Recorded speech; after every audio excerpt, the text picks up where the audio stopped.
La formula è quella della mostra diffusa, il Museo Murtas come cuore della manifestazione, 2 case storiche nel centro del paese e una serie di allestimenti a cielo aperto fra le vie del centro abitato. Per tutta l'estate Samogeo Contessingio sarà la capitale dell'artigianato sardo, più quantità e più qualità per una rassegna che assume di anno in anno valenza regionale.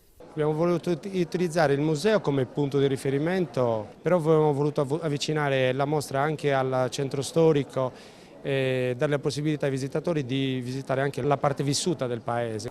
Una cinquantina di artigiani del tappeto e non solo, nutrita la rappresentanza dei ceramisti, ma c'è anche chi realizza abbigliamento o lavora a legno e rame, molti lavori preparati appositamente per la mostra. Alla promozione dell'artigianato tessile è stato abbinato un concorso rivolto ai giovani. Per Samogeo, nonostante la crisi, resta un comparto vitale. Già mia mamma comunque ha sempre lavorato al telaio e quindi l'abbiamo conosciuto da lei, da mia zia.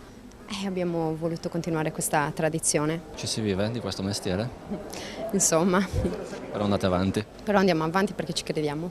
Le richieste arrivano un po' da tutta la Sardegna. Sì, soprattutto dal nord Sardegna. La crisi si sente?